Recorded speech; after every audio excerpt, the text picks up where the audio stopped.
By the end of this video, you'll know the real reason construction businesses live or die, and it has almost nothing to do with construction.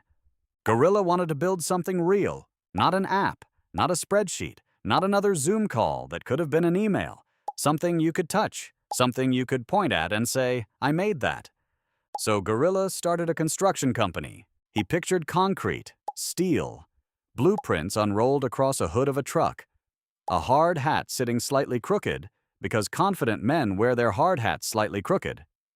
He pictured handshakes, respect, muscles doing honest work under an honest sun. He did not picture a laptop. He especially did not picture Excel. This brick becomes a problem later. Remember the brick. Gorilla's first client wanted a small house. Simple, 4 walls, a roof, a door that closes properly. "Is that too much to ask?" the client said, and Gorilla, still new, still hopeful, said no. No, that's not too much to ask. That sentence would haunt him, because simple is never simple. Simple becomes permits, then more permits, then a permit for the permit, then a man in an office chair asking Gorilla to resubmit a form that already had every answer the first form asked, except now in a different font. Gorilla thought concrete would be the hard part. Concrete was the easy part. Paperwork doesn't set in 6 hours. Paperwork sets never. Then came the suppliers. Steel prices went up on a Tuesday for reasons nobody could explain, related to a shipping container stuck somewhere near a country Gorilla couldn't point to on a map. Gorilla's margin, already thin, already embarrassingly thin, got thinner. He had quoted the job in March. It was now June. Steel doesn't care what you quoted in March. Then came the workers. Good workers, actually. Hard-working. Reliable. Except for the one guy. Every job site has one guy who called at 6 a.m. to say he wasn't feeling it today, as if construction were a mood, as if the wet concrete would simply wait until he felt more spiritually aligned. Gorilla learned a new skill, managing humans who did not want to be managed. Nobody puts that on the brochure.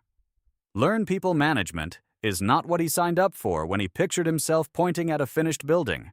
He signed up for building. He got a part-time career in psychology, HR, and diplomacy, unpaid, unwanted, unavoidable. Then came the client.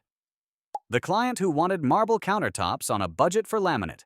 The client who said, "Just make it work," 14 times in one conversation, as if "make it work" were a spell Gorilla could cast instead of a physical law he'd have to violate. The client who called at 9 p.m. to ask if the walls could be a little more spacious.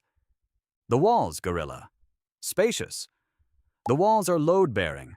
They are holding up the roof. They are not a feeling. This is where Gorilla's chest beating started. Not the movie kind, not the triumphant kind, the quiet kind, the kind where he'd step outside the job site alone and thump his own chest twice, low and tired, like letting air out of something before it exploded.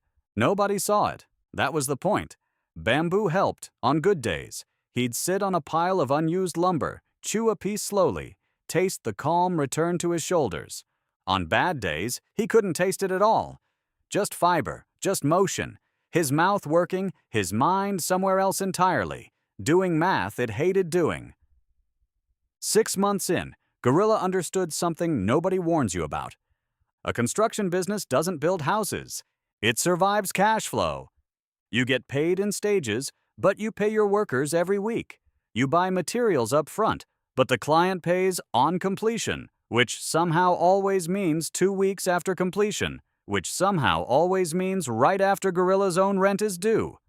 He wasn't building houses. He was building a bridge made of stress, connecting one Friday to the next, hoping it wouldn't collapse underneath him before the next invoice cleared.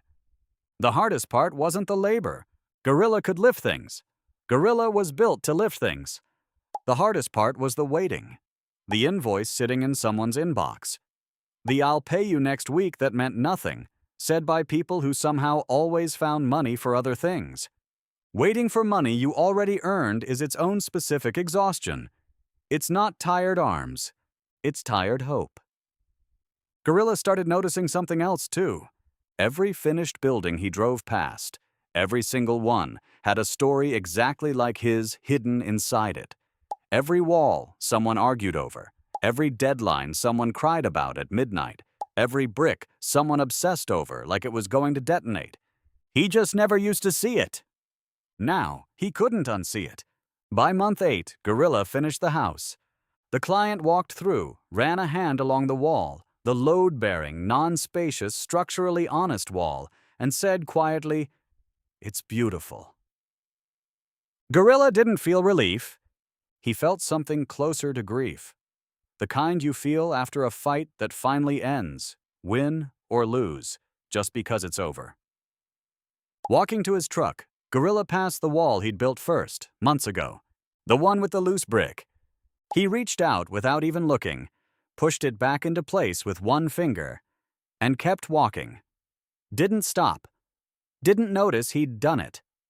The thing that once needed binoculars and tactical gear now took one absent-minded finger. That's not the brick changing, that's Gorilla changing. Turns out that's what building actually means. Not walls, not concrete, you.